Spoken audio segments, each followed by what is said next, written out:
আসসালামু আলাইকুম রহমতুল্লাহি ওয়া বারাকাতুহু।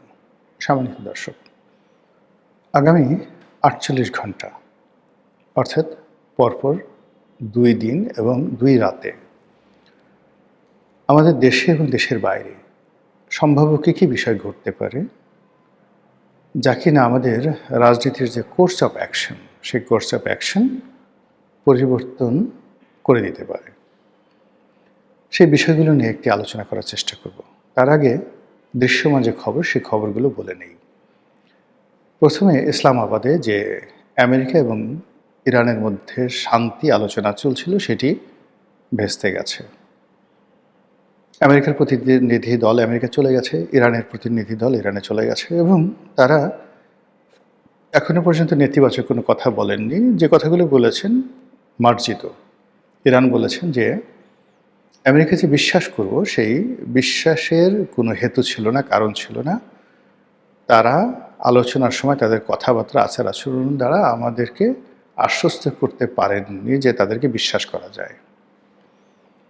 অন্যদিকে আমেরিকা যে কথাগুলো বলেছেন, সেই কথাগুলো যে এই যুদ্ধের মাধ্যমে তারা যে বিষয়গুলো পাননি, আউট অফ দেয়ার অ্যাচিভমেন্ট, সেই বিষয়গুলো তারা এখন এই শান্তি আলোচনা অন্তর্ভুক্ত করেছেন এবং তারা দাবি দাওয়া পেশ করেছেন।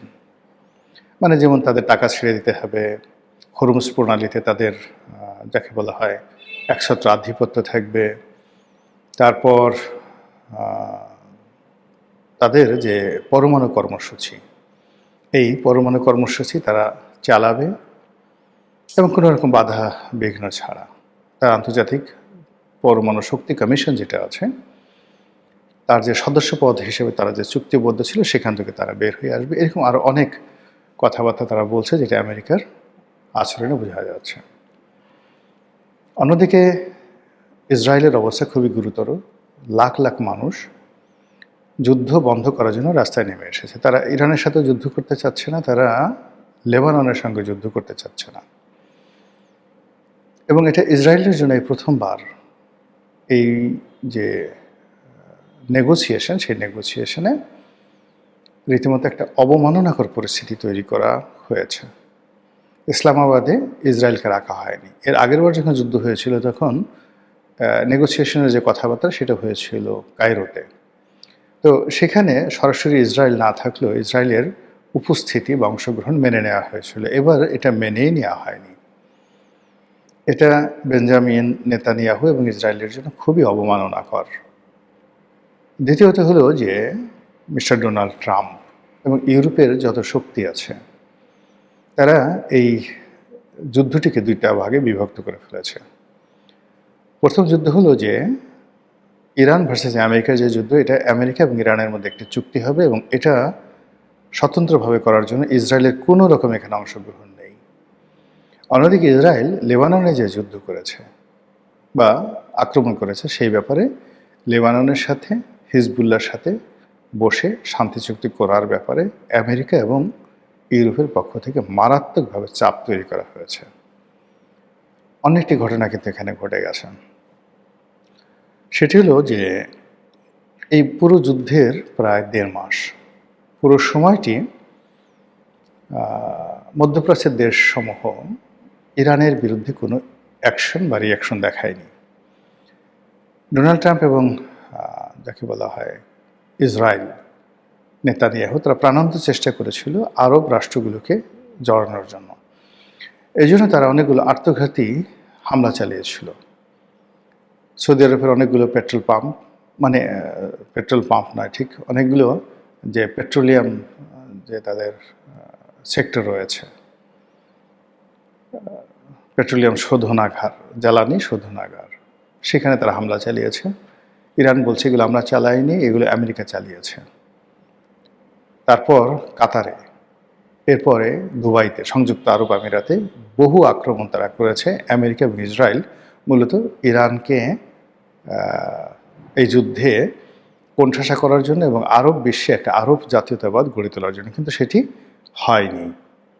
যে কোনো কারণ হোক, আরব রাষ্ট্রগুলো ইরানের সাথে যুদ্ধে জড়ায়নি। কিন্তু যখন এই শান্তি আলোচনা হচ্ছিল, যুদ্ধবিরতি হলো, তখন হঠাৎ করে সংযুক্ত আরব আমিরাত, যেটাকে আমরা বলি ইউএই, তারা ইসরায়েলের সাথে মিলে এই লেবানন আক্রমণ চালিয়েছে। এটি মূলত মধ্যপ্রাচ্যের রাজনীতিকে আগামী 48 ঘন্টার জন্য মারাত্মক জটিল করে তুলেছে। আপনারা জানেন যে সংযুক্ত আরব আমিরাত এবং সৌদি আরব, এই দুটো শক্তিধর রাষ্ট্র, দুটোই ইসরায়েলের বন্ধু, দুটোই আমেরিকার বন্ধু, কিন্তু এই দুটোর সাথে আবার ব্যক্তিগত সম্পর্ক একেবারে অহিনকুল সম্পর্ক।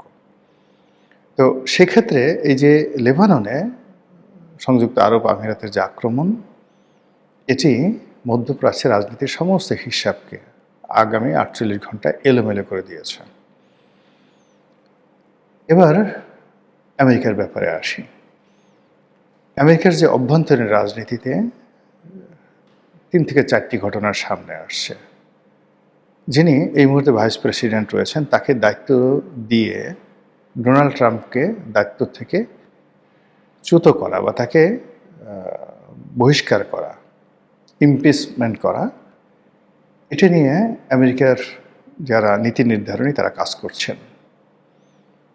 এবং এটা এত বেশি চলছে এবং ডোনাল্ড ট্রাম্পকে মানসিকভাবে, অর্থনৈতিকভাবে মানে তছনছ করে দেওয়ার জন্য আমেরিকার সমস্ত যে শক্তিগুলো তারা একত্র হয়েছে। এবং গত সেই 3-4 দিন ধরে ভদ্রলোক একেবারে রীতিমতো স্টপ হয়ে গেছেন।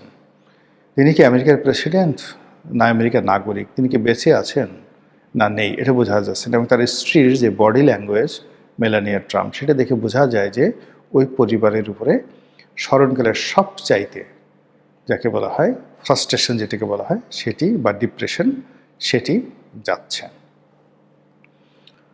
এবার আমাদের বাংলাদেশের ব্যাপারে আসি। বাংলাদেশে আগামী 48 ঘন্টাতে অনেকগুলো চমকপ্রদ ঘটনা যে ঘটবে তার কিছু নমুনা দেখাই। হঠাৎ করে আপনি দেখবেন যে একটি পীরের মাজারে আক্রমণ করে পীরকে মেরে ফেলা হলো। এটি বিচ্ছিন্ন কোনো ঘটনা নয়, এটি ম্যাটিকুলাস ডিজাইনের অধীন একটি ঘটনা। এবং হাদিকে যেভাবে হত্যা করা হয়েছে, এইরকম প্ল্যান করে এই পীরকে হত্যা করা হয়েছে। এই গেল এক। 2 নম্বর হলো শাহবাগে যে সমকামীদের বৈঠক হচ্ছে, সমকামীরা বসে আছে, এটা উপলক্ষ করে সেখানে তৌহিদি জনতা যেভাবে একত্র হয়ে যে ঘটনা ঘটিয়েছে, এটা কোনো বিচ্ছিন্ন ঘটনা নয়, অত্যন্ত পরিকল্পিত, প্ল্যান ওয়াইজ। এরপর জুলাই আগস্ট বিপ্লবী যারা ছিলেন ফ্রন্ট লাইনে, তারা, এরপরে ছোটন গ্যাং, তারা, মার্কিন ডিপ স্টেটের তথাকথিত যে সকল এজেন্ট রয়েছে, তারা গত 24 ঘন্টায় রীতিমতো যে সকল বিস্ফোরণমূলক কথাবার্তা বলছেন, যে সকল আক্রমণাত্মক ভাষায় কথাবার্তা বলছেন, এটি অতীতের যে কোনো রেকর্ডকে ব্রেক করেছে। একটা সময় দেখা গেল এই বিপ্লবীরা ক্যান্টনমেন্ট নিয়ে কথা বলেছেন, ডক্টর মোহাম্মদ ইউনূসকে নিয়ে কথা বলেছেন, আওয়ামী লীগকে নিয়ে কথা বলেছেন, ভারতকে নিয়ে কথা বলেছেন। আর এ সকল কথাবার্তা বলার ক্ষেত্রে তাদেরকে দেশের বাইরে থেকে বিভিন্ন ইউটিউবার তারা ইনফ্লুয়েন্স করত। কিন্তু এইবার কোনো ইনফ্লুয়েন্সার নেই, কোনো ইনফ্লুয়েন্সাররাও কোনো কথাবার্তা বলছে না। কিন্তু দেশের ভিতর থেকেই বিভিন্ন জনে যারা রাজনীতির পোর্টফোলিওতে আছেন, পদপদবিতে আছেন, তারা বিভিন্ন যে ছাত্র সংসদ রয়েছেন, সেই ছাত্র সংসদের যারা নেতৃবৃন্দ রয়েছেন, তারা অসাধারণ কতগুলো শব্দ প্রয়োগ করে, ইঙ্গিতপূর্ণ কতগুলো কথাবার্তা বলে সরকারকে রীতিমতো তারা লাল কার্ড দেখাচ্ছেন। এই কাজ করলে সরকার পতন হবে, এই কাজ না করলে এই হবে। সরকারকে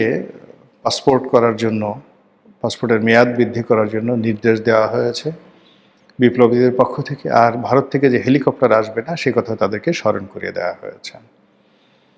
তো এই যে ঘটনাগুলো ঘটে চলছে, তার সঙ্গে সঙ্গে তেলের সমস্যাটা বাড়ছেই।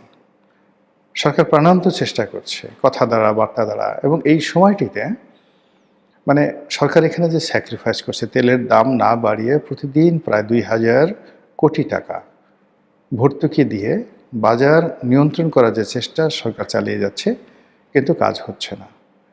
পেট্রোল পাম্প কেন্দ্রিক যে এলাকাগুলো রয়েছে সেখানকার জনজীবন তছনছ।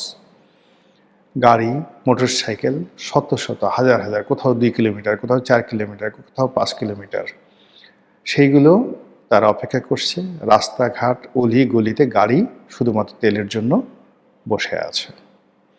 অন্যদিকে সরকারের যারা আইনশৃঙ্খলা রক্ষাকারী বাহিনী, তারা প্রাণান্ত চেষ্টা করে বিভিন্ন জায়গা থেকে তেল উদ্ধার করছে, এবং এটা রীতিমতো একটা সিন্ডিকেশনে পরিণত হয়েছে। এবং সরকারের যে রেগুলার কাজ, বিশেষ করে আইনশৃঙ্খলা রক্ষাকারী বাহিনীর যে রেগুলার কাজকর্ম, সেই রেগুলার কাজকর্ম বাদ দিয়ে তারা এখন এই জ্বালানি তেল কোথায় মজুদ রয়েছে আর জ্বালানি তেল কীভাবে দিচ্ছে এটা নিয়ে তারা ব্যস্ত আছে। ফুয়েল কার্ড করা, কিউআর পদ্ধতিতে তেল দেওয়া, অ্যাপসের মাধ্যমে তেল দেওয়া, এই কাজগুলো যত কিছু করা হচ্ছে না কেন, পুরো যে সাপ্লাই অ্যান্ড চেইন, জ্বালানি তেলের সাপ্লাই অ্যান্ড চেইন, এটা ভেঙে পড়েছে। আর এর সঙ্গে শুরু হয়েছে ভোজ্য তেলের, যাকে বলা হয় অভাব। এটা অভাব বলবো না কৃত্রিম অভাব বলবো, আমি এখন পর্যন্ত বলতে পারছি না, আমার কাছে তথ্য নেই। কিন্তু বাজারে বোতলজাত সয়াবিন তেল, যেটা রান্নার তেল, এটা পাওয়া যাচ্ছে না এবং অগ্নিমূল্য। এখানেও সরকারের যে সীমিত সামর্থ্য, তারা সেই ভোজ্য তেল যারা মজুত করতে না পারে প্রাণান্ত চেষ্টা করছে, কিন্তু কাজ হচ্ছে না। বাজারে আগুন লেগে গেছে। এমন কোনো দ্রব্যমূল্য নেই যেটি গত এক সপ্তাহে মারাত্মকভাবে বৃদ্ধি পায়নি। ফলে এই সকল বিষয় নিয়ে আগামী ৪৮ ঘন্টাতে প্রতিটি সেক্টরে পরিবেশ এবং পরিস্থিতি এখন যে অবস্থায় চলছে, উন্নতি না হয়ে অবনতির দিকে যাওয়ার সম্ভাবনা আছে। পার্লামেন্টের ভিতরে স্পষ্টতই যা কিছু হচ্ছে এটি স্বস্তিদায়ক নয়। বিরোধী দল ওয়াকআউট করেছে, আবার কবে যাবে এখন পর্যন্ত আমরা জানি না।